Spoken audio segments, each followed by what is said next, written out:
Star Wars en direct vous est présenté en collaboration avec siteclan.net, mintinbox.net, starwarsholonet.com, planetstarwars.com, starwarsuniverse.com, Star Wars Geeks Québec, ainsi que Génération Star Wars et Science-Fiction.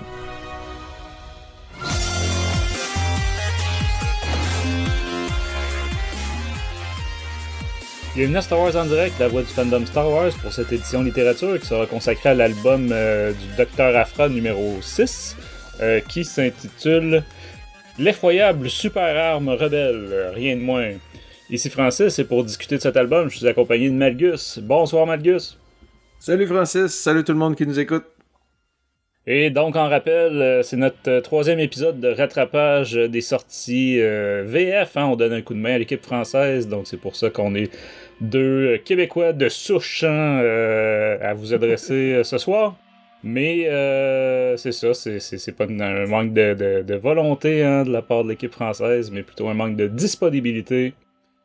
Parce qu'on aime toujours autant ça. Donc, et on va garder le format aussi instillé pour les épisodes comics. Donc, on fera pas de WhatsApp en début d'émission, mais on va se retrouver en fin d'émission. On va sortir de l'hyperespace et prendre un petit verre, jaser tranquillement à la cantina du port où on se retrouvera. Donc, sur ce, on va pas attendre plus, Malgus. On va passer directement en hyperespace. Allons-y. Oh crap! Prepare to jump into hyperspace on my mark. All right, stand by.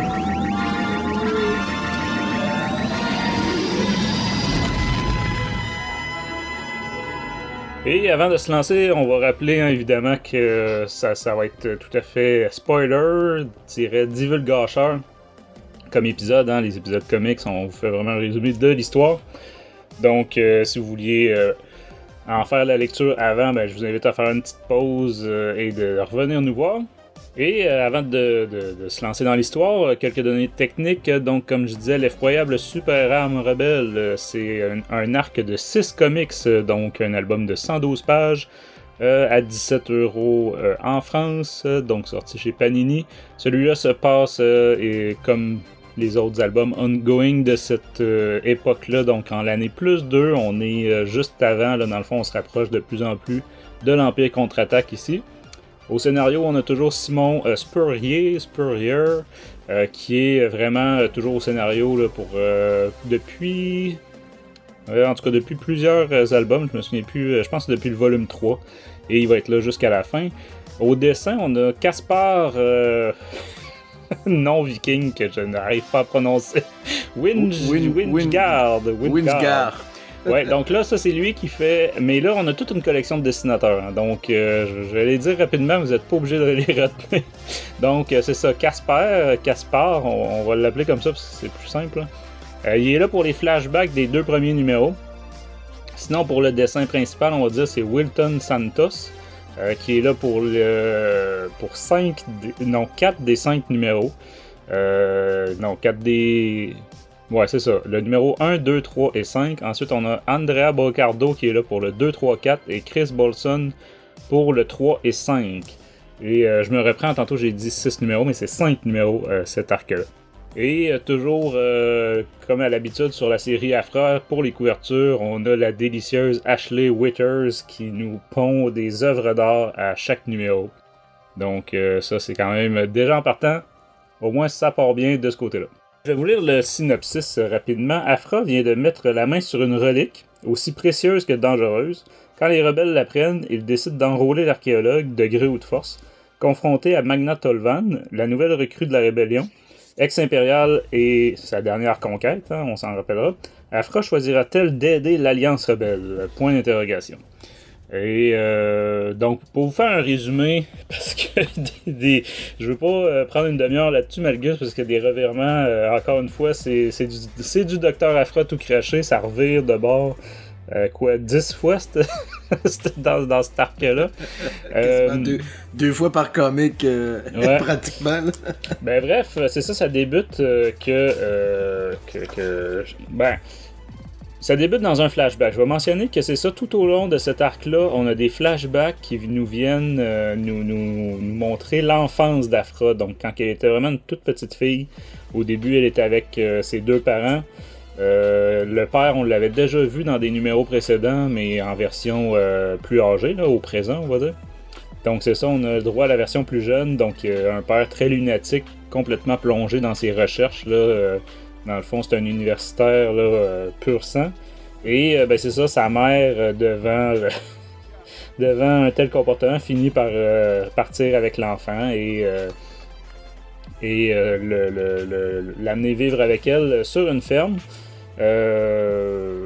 On va tout de suite dévoiler, dans le fond, plus tard, c'est ça, c'est que la ferme va être attaquée par des raiders, des pirates, qu'on pourrait dire, en tout cas des pirates. Ouais, des truands. C'est ça.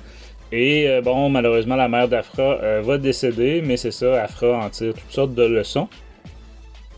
Pour ce qui est ça, c'est les flashbacks.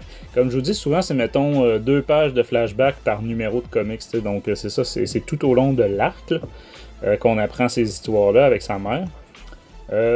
Sinon, pour ce qui est du présent, dans le fond, ça débute que Aphra est dans un temple. Là, c'est très Indiana Jones. Ça commence même avec un couloir avec une boule qui roule, là, qui fonce dans le dos. Là. Fait que, c'est dur de. C'est même pas subtil comme référence, mais tu sais, bon, quand c'est aussi peu subtil, on peut se dire que c'est plus un hommage qu'un plagiat, on va dire. Là. Parce que là, vraiment, le couloir avec la boule, puis Aphra et sa nouvelle pupille, sa jeune recrue, là, qui font de la corde à Tarzan. Et bon, c'est ça, évite toutes sortes de pièges. Bref, il avait été embauché par une mystérieuse personne que Aphra connaît pas nécessairement, mais que nous, on peut reconnaître sa silhouette, tout ça en hologramme. On sait que c'est celle qu'on a découvert à la fin de l'arc précédent, à savoir la ministre de la propagande de l'Empire. Donc une haut gradée de l'Empire. Et elle l'a envoyé dans ce temple-là récupérer un artefact quelconque. Mais au passage, Aphra se rend compte qu'il y a un autre artefact qui faisait pas partie de la commande, qui est une espèce de méga carabine, fusil de précision, mais en fait, elle l'appelle le Far Killer Dubs l'Apostat. Dubs l'Apostat, c'est le nom d'un ancien Jedi. Bref, un fusil de précision, mais qui fonctionne au cristal Kyber, on peut dire. On va dire ça comme ça. Mais quand je dis de précision, là, c'est d'un bout à l'autre de la galaxie, là, donc c'est aussi farfelu que ça, on va dire. Ça rappelle un petit peu ce qu'on avait vu avec Joe Castanou, hein, qui tirait sur Vador avec un fusil alimenté aussi au cristaux Kyber. Mais c'est ça, là, cette fois-ci, c'est sur des distances complètement folles. Fait que bref, elle va récupérer ce second artefact-là et il va se dire, tiens, il y a sûrement de l'argent à faire avec ça. Et c'est la rébellion qui va lui proposer d'acheter ça pour évidemment s'en servir pour assassiner l'empereur. Donc la rébellion qui embauche Aphra et qui lui dévoile tout son plan en s'imaginant qu'Aphra va se joindre à eux. Mais c'est ça, Aphra se dit c'est du grand n'importe quoi, il n'y en est pas question. Et bon, je l'ai pas mentionné, hein, mais le plan des rebelles implique quand même la destruction au moins du palais impérial sur Coruscant, donc en cas de beaucoup de milliers de personnes. Tu sais, ça sent le crime de guerre un petit peu. Et bon, à la guerre comme à la guerre. Je me souviens plus, c'est le général, c'est-tu Kraken qu'on voit lui expliquer tout ça ou Je le connais un peu moins. Je sais qu'on voit Mothma, là. Ouais. Puis on voit même Pruneface, le fameux Pruneface qui est une figurine Kenner. Ouais, avec son œil de pirate, là. Oui, exact. Mais tout ça pour dire, bref, que c'est ça, les services de renseignement rebelles sont toujours plus prompts à se salir les mains que, mettons, la sénatrice Mothma. Et bref, mais c'est ça, Aphra trouve que c'est du grand n'importe quoi. Elle va tout simplement quitter le navire, mais va élaborer un plan qui consiste à revenir, dévaliser les rebelles et gâcher leur plan pour, se rattraper aux yeux de l'Empire. Parce qu'on se rappellera que Vador veut la tuer, la veut morte à cause de tout ce qu'elle sait sur lui. Et c'est ça, elle se dit que si elle sauve la peau de l'empereur, qu'elle empêche cet attentat-là, et puis qu'elle le fait vraiment publiquement tout ça, ben là, ils n'auront pas le choix de de lui pardonner ses écarts passés et même d'empêcher Vador de la tuer. Donc, c'est ça, elle va... déjà là, on a un casse, donc une opération de vol qu'elle va faire avec un autre nom que je suis jamais capable de prononcer, Krrsantan le Noir, Black Krrsantan, qui vont dévaliser l'Alliance Rebelle pour récupérer le canon. Aphra va pirater toutes les communications de l'Empire pour que tous les officiers reçoivent son message de reddition, on va dire, puis de voilà, je vous amène ça pour empêcher l'attentat, etc. Histoire que justement Vador soit un peu forcé de ne pas intervenir. Et c'est la ministre de la propagande qui va récupérer Aphra avant Vador. Donc, qui va en faire un beau symbole. Et là, on a droit à comment dire, la scène typique là, du gouvernement qui veut des belles photos, des belles pubs. Il y a plein de caméras volantes. On a un petit côté Capitaine America dans le premier, là, où est-ce que c'est ça? Hein, t'as l'opération de propagande qui roule au maximum. Et finalement, on va se rendre compte que la fameuse ministre de la propagande, avait elle-même un complot pour assassiner l'empereur, et c'est elle qui avait engagé Aphra pour trouver l'artefact, l'autre artefact, là, mais dans le fond, elle savait qu'elle allait récupérer le fusil, que les rebelles allaient vouloir s'en servir, évidemment, pour tuer l'empereur, etc., etc. Donc là, elle va piéger avec, pas des explosifs traditionnels, mais je suis plus trop des explosifs électroniques, là, je pense. L'arme pour que, quand ça va être amené à l'empereur, ben c'est ça, qu'à ce moment-là, ça pète et que tout le palais explose. Donc on en est au même point. Mais, autre revirement, Aphra avait tout prévu ça. Tu comprends? Elle savait très bien que c'est ça qui allait arriver et elle a elle-même, enregistré toute la conversation et Palpatine est en train de suivre ça en direct, etc. Donc, finalement, elle va faire planter le plan d'attentat de la ministre de la Propagande. Puis je dis la ministre de la Propagande, mais dans le fond, c'était un complot avec plein de hauts gradés impériaux. Là. Donc, il y avait même des gens de l'entourage de Palpatine impliqués. Mais bref, c'est ça, elle va faire planter tout ça. Pourquoi? Pas juste pour, dans le fond, se faire gracier, mais aussi pour se venger, parce que quand j'ai dit que sa mère avait été assassinée par des pilleurs, ben en fait, c'était des faux pilleurs, c'était des soldats impériaux, des Stormtroopers, déguisés en pilleurs. Dans le fond, c'est comme ça que le ministère de la Propagande fonctionnait pour que les planètes fassent appel à l'Empire, pour demander la protection de l'Empire. Ils envoyaient eux-mêmes des pilleurs pour semer le chaos, et là, les gouvernements locaux demandaient la protection de l'Empire, et là, bon. Mais Aphra s'était aperçue de ça, elle le savait, donc c'est comme ça qu'elle vient se venger de celle qui, même si c'est lointain un peu, était responsable de la mort de sa mère. J'ai l'impression d'avoir oublié de parler de la capitaine Tolvan au travers de toute cette histoire-là. Elle est présente tout le long, mais elle a un rôle relativement mineur quand même. Hein, parce qu'au début de l'album, elle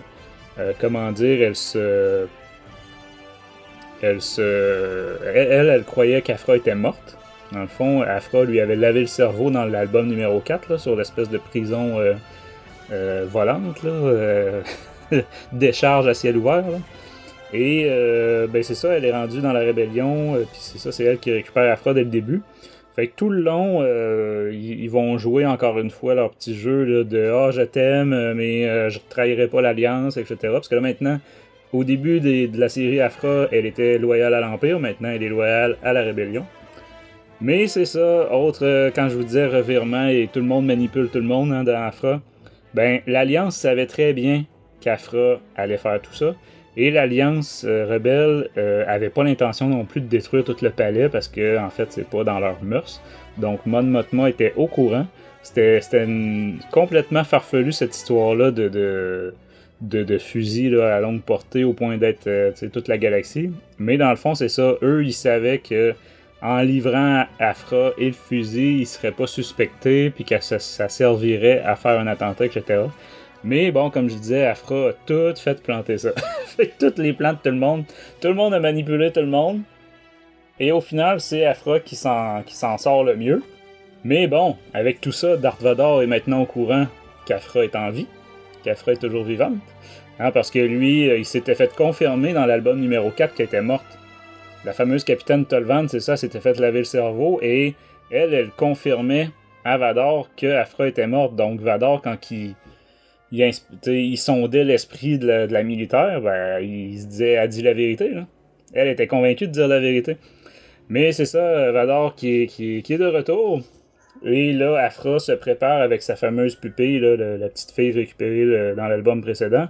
Elle se prépare à la mort. Elle se dit que Vador arrive pour la tuer. Parce qu'effectivement, évidemment, il en profite pour tuer la ministre de la Propagande à coup de tranchage de tête avec son sabre laser.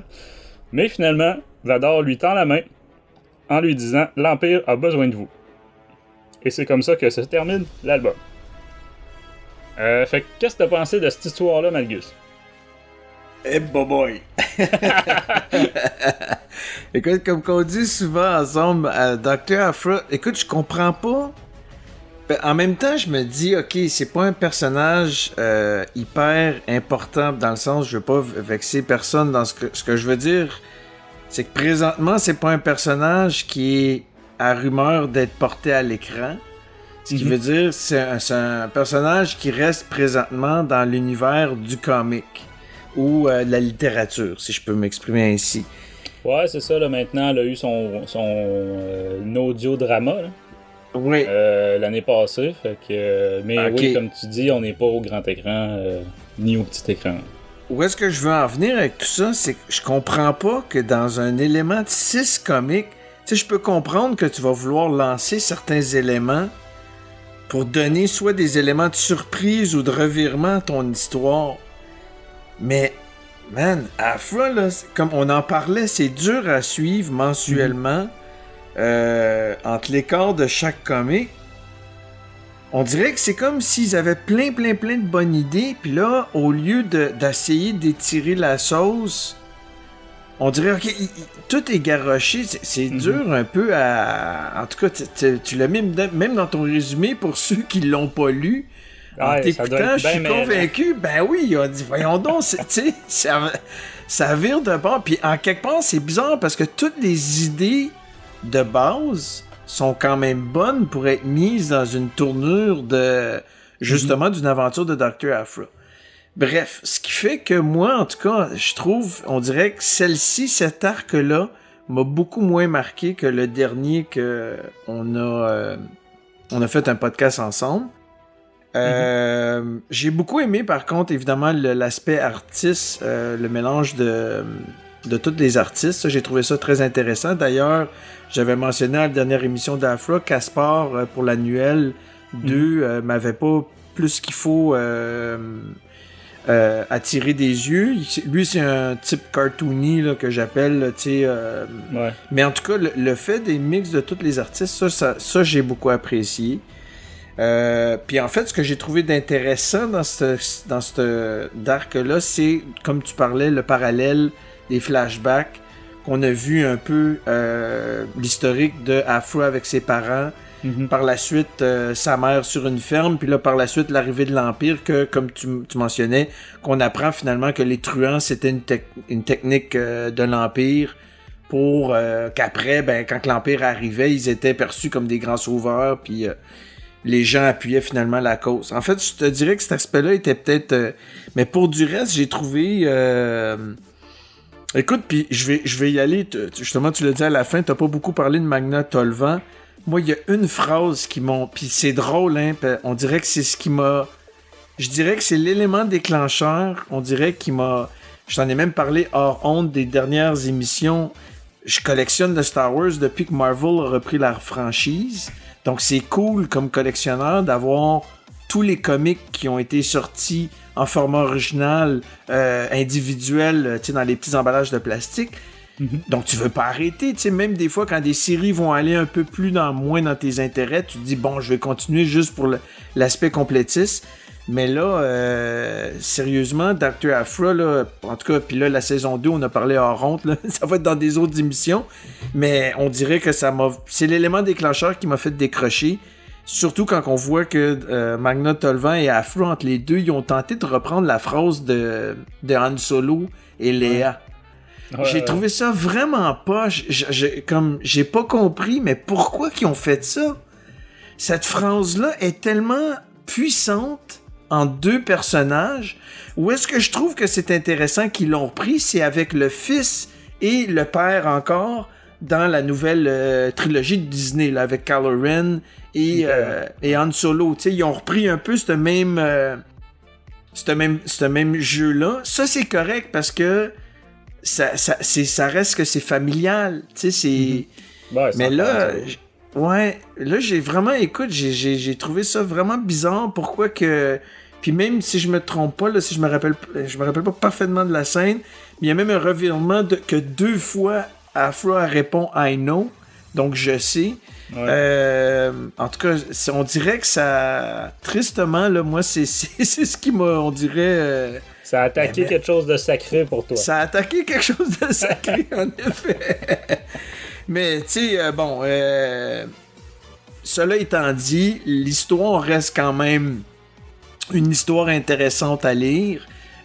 Pourquoi? Ben parce qu'il y a beaucoup de matériel, comme je racontais, mais en tout cas, moi, personnellement, je trouve ça un peu bizarre, la façon qu'ils l'ont... je vais pas dire garoché, là, ça, c'est pour nos amis français, c'est un terme très québécois qui veut dire lancer avec une pas très grande attention, oui, c'est ça. Mais écoute, moi c'est un peu mon... Puis évidemment, la fin par contre, c'est en tout cas des fins qui laissent une suite à des questionnements.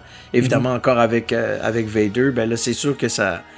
Tu sais, c'est une bonne fin, mais non, si je me compare évidemment à l'arc qu'on a parlé de l'autre fois, beaucoup moins aimé.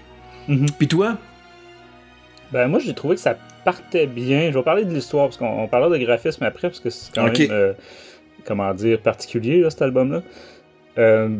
Pour ce qui est de l'histoire, j'ai trouvé que ça partait original et bien pensé, un peu à la film d'arnaque là, tu sais les Ocean's 11 et compagnie là. Où est-ce que tout le monde manipule tout le monde et puis le plan des rebelles, je le trouvais relativement sensé, même si le design un moment donné qui monte là que pour une fausse étoile de la mort version rebelle, là, c'est du grand n'importe quoi. Là. Il y a deux B-Wing accrochés à une grosse boule. En tout cas, c'est...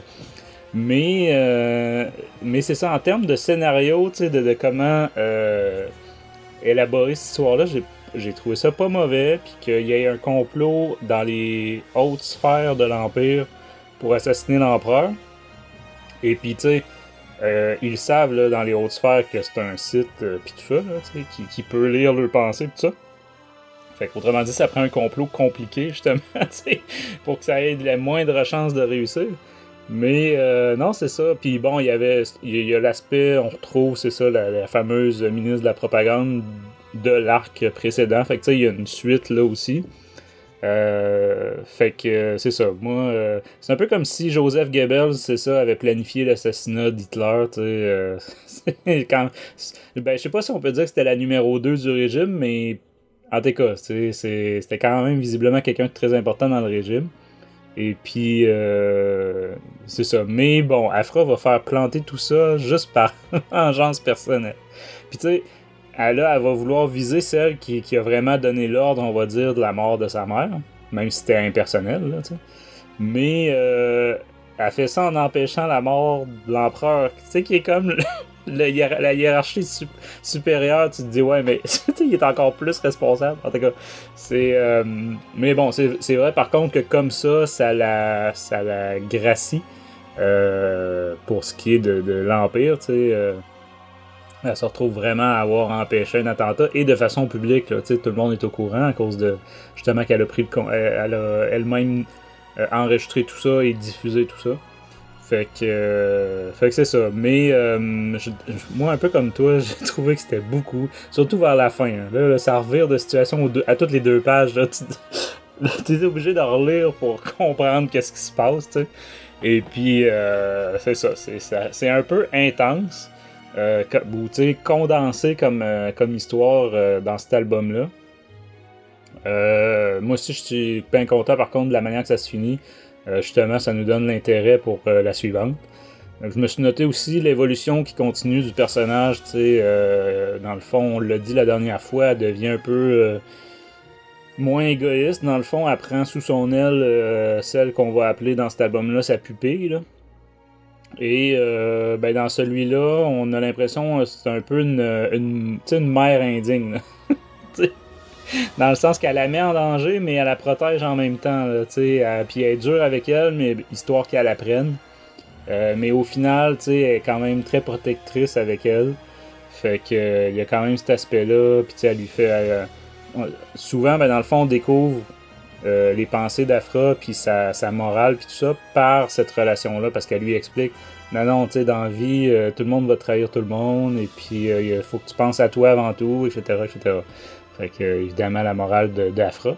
Moi, je trouve que le gros point positif, tu l'as mentionné, là, de cet album-là, c'est le passé d'Afra. Donc, tout le passé avec sa mère, j'ai trouvé ça très bien.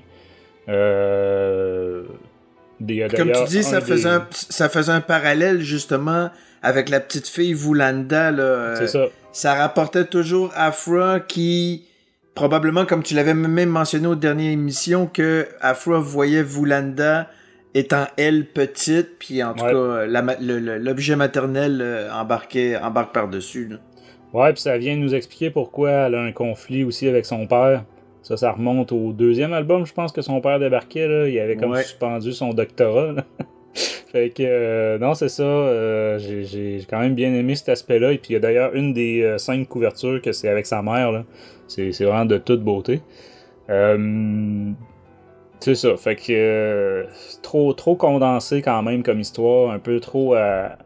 C'est sûr que, tu sais, Afra, oui, c'est les Gardiens de la Galaxie version Star Wars. Oui, c'est le plus comique que vous pouvez avoir version Star Wars ou le plus rocambolesque. Mais là, je me suis demandé si c'était pas un peu trop, là. Avec le complot pour tuer l'empereur, puis que l'Alliance rebelle... Tu sais, là, c'est comme... Il y a trop de double jeu, là. C'est du quadruple... Dans le cas d'Afra, c'est du quadruple jeu, là. Les idées sont bonnes, un peu comme, tu sais, comme on disait les deux depuis tantôt, là. C'est ça, c'est que je trouve bizarre que ils l'ont mis condensé de... Puis est-ce que... Parce que là, on le sait qu'on est... En fait, là, on parle de l'arc sur les issues originales 31 à 36. Donc, comme je t'avais mentionné, là, en ronde, Francis, il reste... Si 32, je me trompe pas... 32 à 36, même. C'est ça, 32 à 36.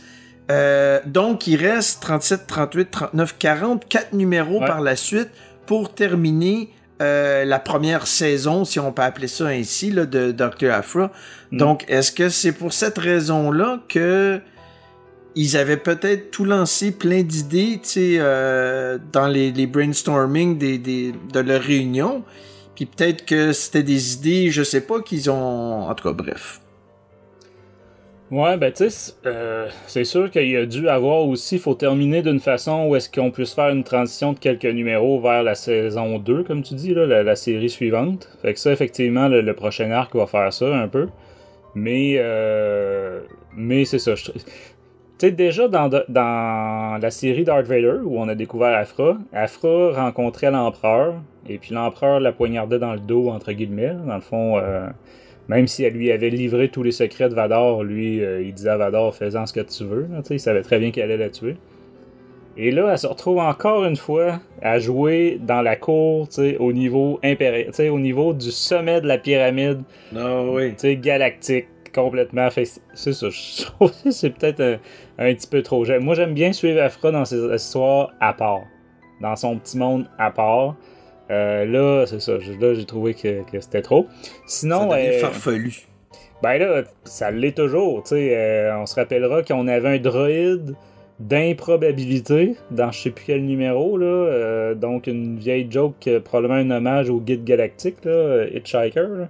Ouais. Mais tu sais, un droïde qui, en tout cas, pétait, puis elle lançait des créatures vivantes, donc des petits nounours mauves. Qui explosait, là. Elle se servait de bestioles vivantes, des beaux petits nounours comme explosifs, comme grenades, là. C'est à ce point n'importe quoi là que ça, Dr. Afra, mais bon. Là, c'est ça. Je trouve que quand n'importe quoi atteint le niveau de l'empereur, je sais pas, pour moi, c'est ça. Là, non. C'est trop. Tu sais, là, avec l'autre jour avec Milvain, quand on a traité l'arc sur Milvain, que ça a été diffusé à toute la planète, tout ça, puis là, elle a diffusé son petit message, puis sa rédemption à la fin à tout l'Empire. Je veux dire, là, toute la galaxie connaît le Dr. Aphra, là, ou presque, tu sais. En tout cas, théoriquement, tous les officiers impériaux l'ont déjà vu, là, tu sais. C'est pas rien, quand même, quand tu y penses, tu sais. Fait que, bref, voilà. Sinon, t'as parlé de graphisme, tout ça. Écoute, là, je vais être en porte-à-faux complètement avec toi. Moi, j'ai détesté. J'ai trouvé ça... Le mot que j'ai noté, là, c'est atroce. Atroce. T'as pas été léger. Déjà, quand il y a plusieurs dessinateurs, ça m'énerve, ça me fait chier. Bon, mais tu sais, quand il y a un concept de OK, lui va faire les flashbacks, puis lui va faire le présent, bon, là, à la limite, OK. Mais là, c'est pas ça, là. On a un dessinateur qui est là de certains numéros, qui est pas là après, qui revient pour un autre. Même chose avec les flashbacks, il est là juste pour les 2 premiers, après ça, c'est quelqu'un d'autre. Bon, c'est ça. Ça, j'avoue, je sais pas pour quelle raison... Puis tu sais, les flashbacks, c'est pas une grosse quantité de travail, là. C'est 2 pages par numéro, là, à peu près, là, tu sais, c'est... En tout cas. Mais au moins, tu vois qu'il y a un effort quand même pour que ça se ressemble, mais rendu à la fin, au dernier numéro, les flashbacks, il y a même plus de distinction entre les deux styles de dessin. C'est juste dans les couleurs, parce que les flashbacks sont toujours très orangés, hein. Oui.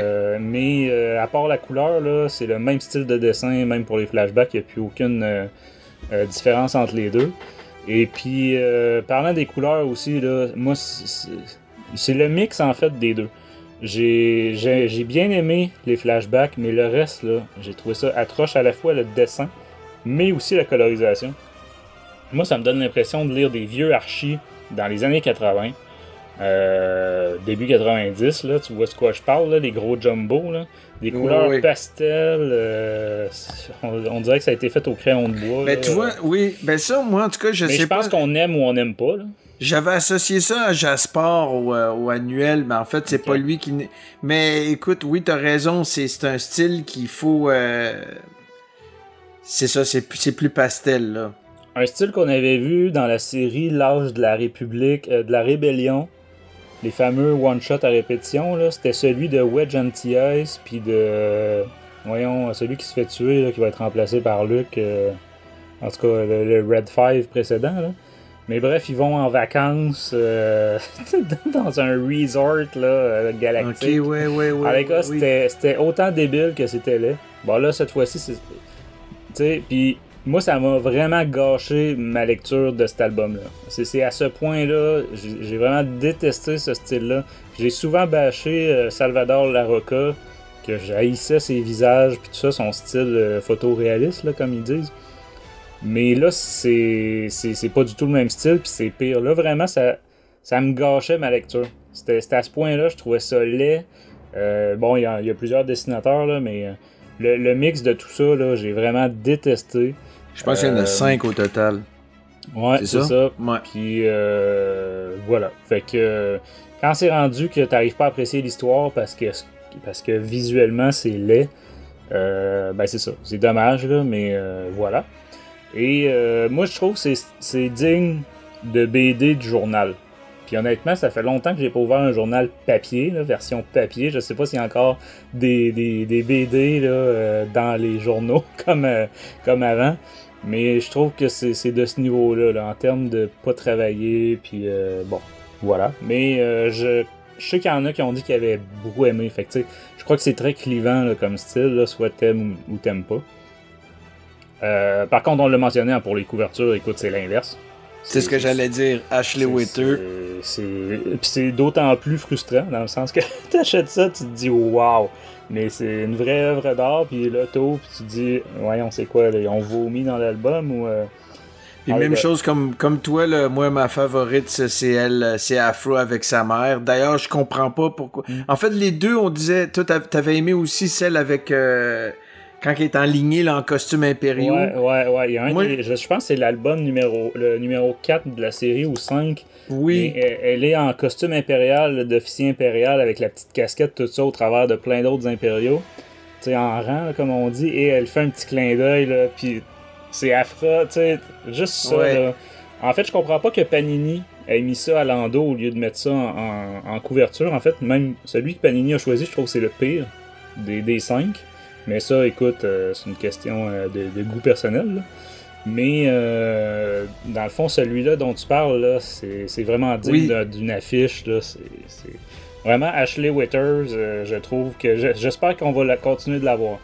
Je suis d'accord avec toi parce que celle dont tu parles avec le clin d'œil, ça décrit tellement à 100% ce que Aphra, donc je trouve que c'est ça tu sais, pour quelqu'un qui a pas lu l'histoire mais qui connaît le personnage, juste en voyant cette page couverture là, tu te dis ah ouais, OK, je vais aller voir ce que Aphra est encore en train de manigancer. Ben c'est ça, tu te dis OK, elle est rentrée elle est devenue officier impérial, tu sais c'est quoi ou mais non, c'est vraiment de toute beauté le travail d'Ashley Withers. Je sais qu'elle a continué à faire certains numéros de la nouvelle série d'Aphra là, de 2020, mais pas tous. Je sais qu'il y a certains numéros que c'est pas elle qui est fait. Là.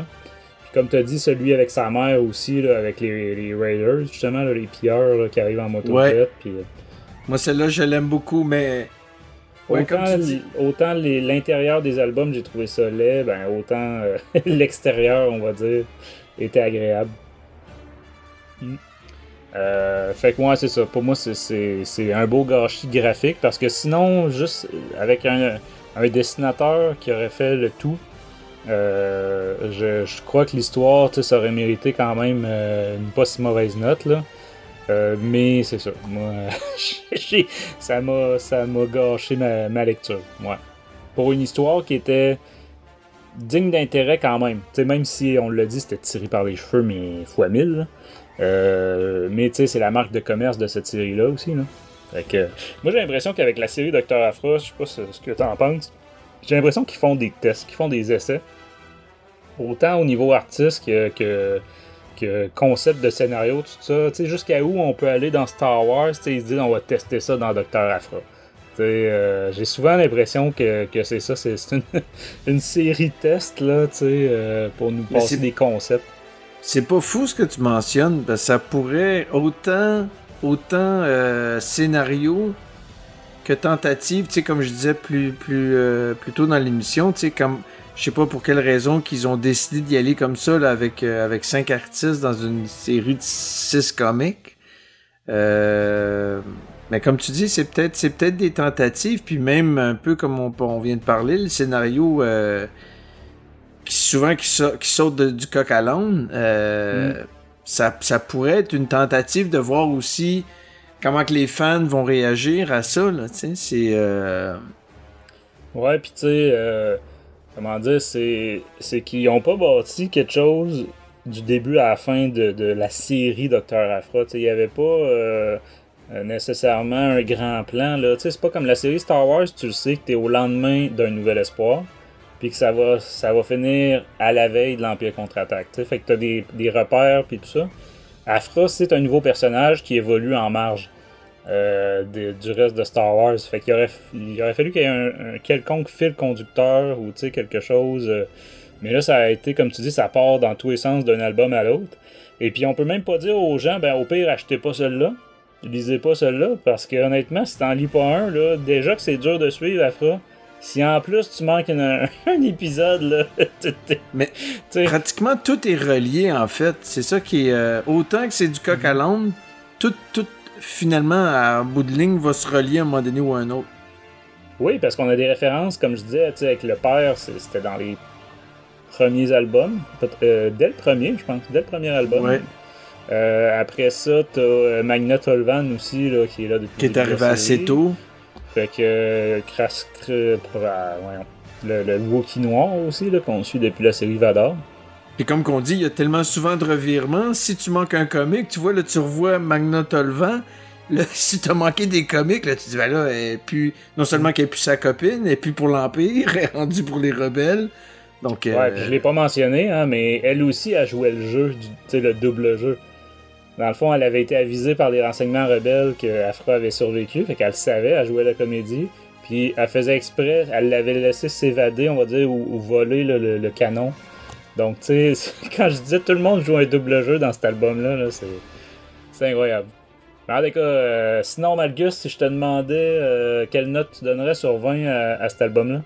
Écoute, ma note est beaucoup moins gracieuse et belle que j'ai donné pour le dernier arc. J'ai été avec un 14 sur 20. Ben, tu vois, c'est quand même mieux que moi. Comme j'ai dit, c'est ça la différence entre toi et moi, c'est au niveau graphique. Moi, j'ai tellement détesté là, que j'ai donné peut-être plus de points pour le scénario que toi, mais moins pour les dessins. Fait que moi, j'y donne un 11 sur 20. Okay. Seulement un 55% à cet album-là. Je dirais que c'est pour les complétistes là, et ceux que c'est ça, ils veulent avoir toute la série Afra et la comprendre. Parce qu'autrement, c'est ça. C'est superflu et je trouve pas que c'est un si bon divertissement que ça. T'sais, c'est pas. Avec un autre dessinateur, à la limite, ça aurait pu passer, mais c'est ça. Moi, ça m'a gâché complètement ma lecture. Mais bon, prenez le temps peut-être d'aller voir de quoi ça a l'air, parce qu'il y en a, comme je disais, qui ont beaucoup aimé ce style-là. Fait que peut-être ça va être votre cas. Là. Moi je pense qu'on peut dire que c'est pas mon cas. Fait qu'écoute, Malgus, si on quittait l'hyperespace puis on allait se prendre un verre? Ouais, avec grand plaisir.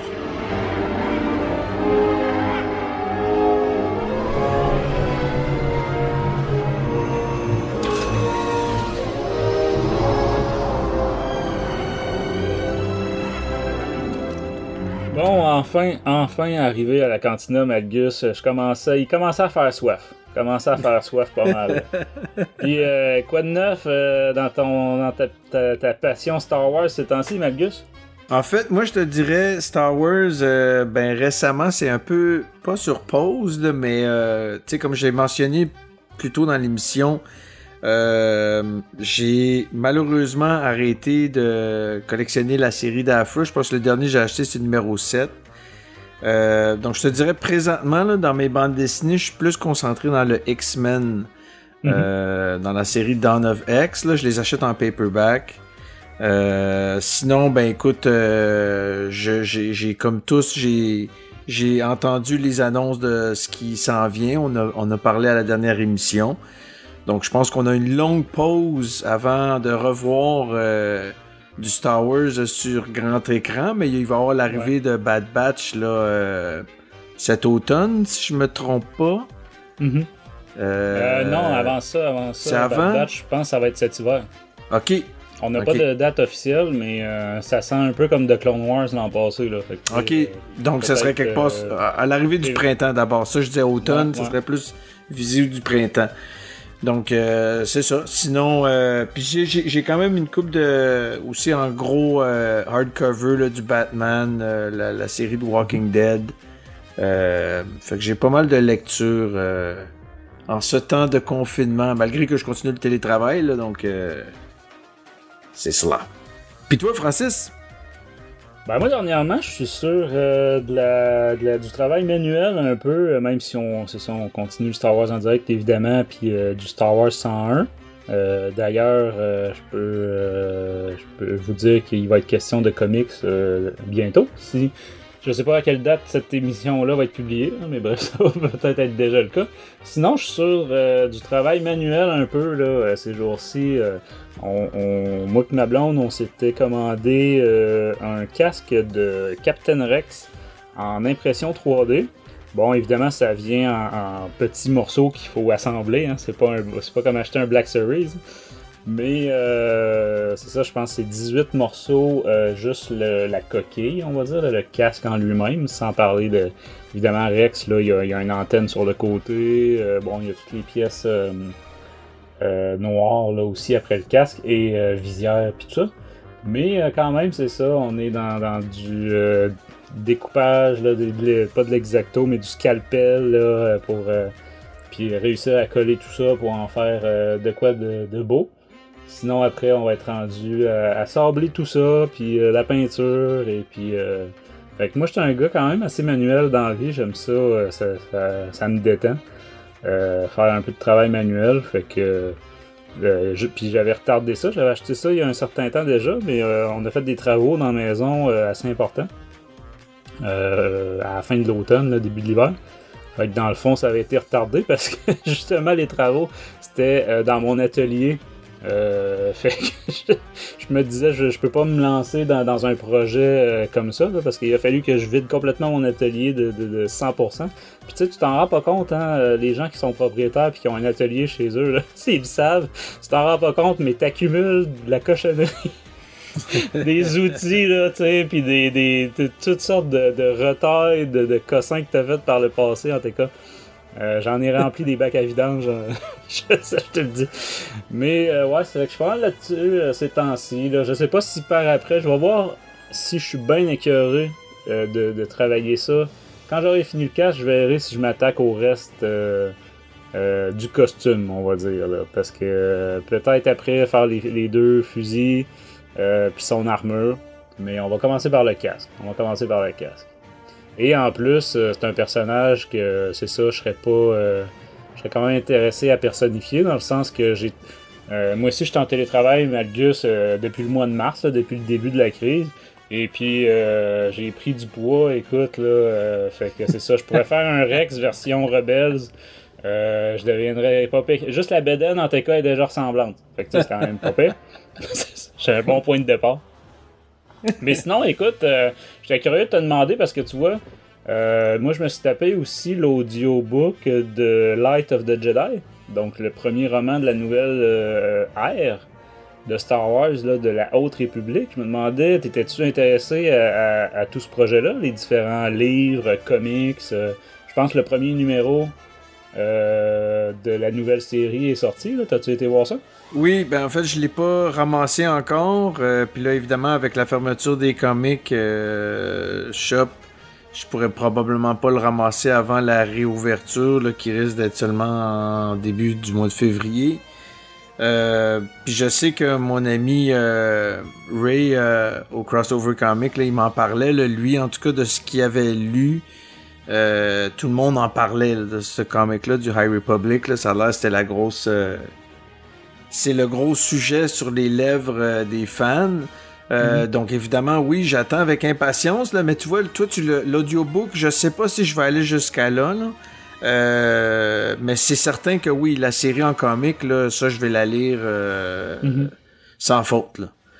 Ben, si tu veux attendre aussi, si tu veux attendre la version française pour le livre aussi... ça peut être l'occasion de le prendre en français au lieu d'en anglais, là, parce en que effet, ça va être rapide, là, ça va être 2 mois et demi là, à peine d'attente là, pour l'avoir en français, fait que c'est quand même raisonnable. Tout à fait. Mais non, j'ai pas pris le comics encore, là, mais j'ai fini le premier roman. Ok. Donc on fera une émission littérature consacrée à ça. Là. Je suis encore je l'ai fini aujourd'hui, fait que là je suis encore... Ça mijote dans ma tête, là, puis je me dis, c'est-tu aussi extraordinaire que certaines critiques ont dit? Ben là, ouais. Qu'est-ce que j'en ai pensé, tout ça, fait que... Souvent, les fans de Star Wars sont très bons pour anticiper les choses d'une façon beaucoup plus haute que ça ouvre à la déception. Ça, c'est évidemment... Ben, c'est certain que puis ça va te parler. Moi, mes attentes étaient relativement élevées, ou en tout cas mon intérêt. Parce que c'est le premier signé Charles Soule, qu'on n'avait jamais eu en roman, mais qui est sans doute mon scénariste favori pour ce qui est des comics. On a beaucoup parlé ensemble, oui, en effet. Ouais, fait que c'est ça. Fait qu'en ce sens-là, tu sais, en tout cas, moi jusqu'à maintenant, je considère que tout ce qui a touché à Star Wars, ça a été parfait. Là, ça a été. Puis en plus, c'est ça, il réussit à nous surprendre puis à faire de la qualité où est-ce qu'on pourrait s'attendre à avoir de la merde. Fait que non, c'est ça, j'étais quand même très curieux. Fait que on va vous revenir. Ben, même chose comme toi, moi aussi, Charles Soule, mais je sais pas, moi c'est plus, tu sais, je suis énervé, tout ce qui va sortir de Star Wars, ça vient me chercher, mais c'est parce que moi, il y a une ère que je rêve qu'ils exploitent un peu plus, là, pis c'est vraiment le Old Republic. Moi, je suis vraiment un adepte du Old Republic. J'ai tout le temps dit que ça serait génial qu'ils nous fassent même une trilogie en film, puis que la fin de la trilogie termine avec le début du rôle de deux des Sith avec Bane. Mais c'est ça, en tout cas, on verra bien. High Republic, si je me trompe pas, Yoda est supposé d'être... Ouais, il est là. Ouais, ok, c'est ça. Parce que là, on est quoi? Il y a un rôle mineur dans le roman de Charles Soule. Ok. Ben, en fait, il y a un rôle, il est mentionné, mais tu sais, je veux dire, il n'y a aucun rôle. Par contre, il y a vraiment un rôle, il est présent dans une des histoires, mais je pense que c'est une des histoires jeunesse. Je pense que c'est dans A Test of Courage, qui est sorti aussi. Là. Mais ouais, il est vivant, puis il est... il est déjà réputé et compagnie. Il est reconnu là, comme un des plus sages, puis tout ça, déjà à cette époque-là. OK. Puis on se situe à peu près 200 ans environ avant l'épisode 1, c'est ça? Ouais, c'est ça. Ils disent, ils ont dit 200 ans, fait que là, on dit moins 232, on va dire. Ouais. De Yavin. Ouais. Fait que c'est ça. Mais on le sait, là, que t'aimes The Old Republic, là. C'est pas pour rien qu'on t'appelle Malgus. Oui, c'est ça. Mais écoute, je sais pas, on va voir. Une des grosses nuances avec... ça n'empêche pas qu'ils pourraient adapter là, Old Republic, mais faudrait qu'il y ait des adaptations aussi. Parce que là, une des différences avec cette ère-là, je te dirais, puis là, j'ai un roman de lu, là, mais c'est la différence au niveau technologique ou évolution. Donc, on sent une vraie différence, là. Par exemple, le Bacta, là, c'est tout nouveau, tout beau. C'est quasiment comme une drogue, pas interdite, là, mais c'est ça, c'est pas répandu comme dans l'univers Star Wars qu'on est habitué. Tout ce qui est hyperspatial aussi, là, on découvre un peu comment ils ont tracé les routes hyperspatiales, ce genre de choses-là. Fait que tu sais, il y a un aspect justement là, d'ingénierie inversée là, qui est... Oui, des décortications de la mythologie, là, de choses qu'on sait, mais là qui nous apprennent comment que eux-mêmes l'ont vécu le développement. Ok, c'est ça. Ouais, c'est cool. Mais tu sais, je suis pas un spécialiste de Old Republic non plus, mais moi c'est ce qui j'ai toujours eu l'impression qu'il y avait pas un gros gap technologique de différence entre Old Republic et Star Wars normal. Donc là, à ce moment-là, ils ont fait cet effort-là, par contre, cette fois-ci. Ouais, en effet. Je dois dire qu'on sent qu'on n'est pas dans la même période, vraiment. Mais bref, écoute, je pense que tu vas adorer. C'est quand même très bien, là. Je veux pas qu'on s'attarde plus là-dessus. Mais j'ai pas encore pris le comics, mais écoute, tant mieux s'il est aussi bon que tu dis, là, ou en fait que... Ben en fait, je sais pas. Oui, ouais. En fait, c'était pas les parce qu'il était pas sorti encore. Je te dirais, c'est probablement l'engouement de ce que les fans attendaient, là. Donc, est-ce que ça va être à la hauteur? Ben là, on en reparlera. Ben, tu sais, c'est ça, il y a quand même des concepts intéressants là, de Jedi Wookiee, Jedi Trandoshan, hein? Quelque chose de quand même relatif. Ben, Trandoshan, Jedi, je me souviens pas si on en avait déjà vu un. Même dans les légendes, sûrement. Il devait sûrement en avoir, mais j'ai pas souvenir. J'ai pas de nom là, qui me vient. Mais bref, je vous invite à aller voir ça et on va avoir amplement le temps et l'occasion de s'en reparler parce que là, Malgus, on a 5 séries ongoing en anglais. Là. Fait que là, tu te dis que tu as slacké les Docteurs Aphra, mais là, est-ce que tu continues de prendre la totalité des autres? Ben oui, Star Wars, Darth Vader, ça c'est certain. Écoute, même, j'en parlais avec ma copine en fin de semaine, là, Fanny, comment que Darth Vader, tu sais, on l'avait même parlé, moi pis toi, on l'a couvert sur des émissions, puis même avec Loïc, je pense que Loïc était d'accord avec nous. Darth Vader, c'est vraiment les séries à lire. Si vous savez pas par où commencer, là, ils sont à leur 3e, puis même, tu sais, on a couvert Target Vader puis Dark Vision. Je trouve que tout ce qui a été écrit autour de Darth Vader, moi, c'est un personnage qui est tellement, tellement fascinant. Puis même là, en ce moment, là, dans la 3e série, on voit encore à quel point que Vader est complètement manipulé par l'Empereur. C'en est hallucinant, là. Oui, je trouve ça donne une profondeur encore plus grande, surtout à la fin de Return of the Jedi, là, quand que... Tu sais, Luke, il dit non, il faut que tu viennes avec moi, il faut que je te sauve. Puis là, il dit non, tu l'as déjà fait, dis à ta soeur que tu avais raison, tu m'as. Tu sais, fait que tu vois de où est-ce que le personnage était loin dans sa folie du côté noir, mais n'empêche qu'il y avait encore une. Puis évidemment, c'est ses enfants qui l'ont ramené Mais bref, mais c'est ça. Donc oui, Vader, Star Wars, puis Bounty Hunter, puis là cette nouvelle série de High Republic là que. Donc c'est ça. Il y a juste à Afra là que je vais mettre une petite pause. Mais sait-on jamais. Écoute, je vais peut-être parce qu'étant fan de Star Wars, je vais peut-être en profiter justement pour peut-être décrocher juste de l'aspect original en anglais, puis aller les chercher en version là, couverture rigide là, comme tu les achètes là, en français. Ouais, chez Panini. Exact. Et en tout cas, côté portefeuille, là, avec 5 séries ongoing, j'imagine que tu te croises les doigts pour qu'ils nous lancent pas des one-shots en plus. Il y a Mandalorian, hein, qu'on a toujours rien en comics, là. Puis qui pourrait arriver, d'un jour à l'autre, là. Ou, mais c'est ça, Bad en fait. Batch aussi, ça serait pas surprenant qu'on ait un petit quelque chose sur Bad Batch. Pour tous les complétistes, en fait, c'est ça ça devient... c'est le fun d'avoir plusieurs ongoing séries, mais... Il y a aussi, moi je lis autre chose que Star Wars, là. Ben oui, c'est ça coûte cher, là, c'est... Juste le temps des lire, c'est... En plus! Ben écoute, Malgus, on aura l'occasion de s'en reparler au cours de plusieurs émissions à venir. Absolument, mon Francis. C'est là-dessus qu'on va vous conclure cette édition-là de Star Wars en direct littérature, version rattrapage, hein, des comics. Comme toujours, si vous avez des suggestions, des commentaires, des réactions sur nos émissions, ben venez en discuter avec nous sur Facebook, Twitter, Instagram, Discord et YouTube. Et surtout, n'hésitez pas à partager nos émissions. Hein, c'est comme ça que c'est peut-être comme ça que vous avez découvert Star Wars en direct grâce au partage de quelqu'un d'autre. Donc, on vous invite à donner au suivant.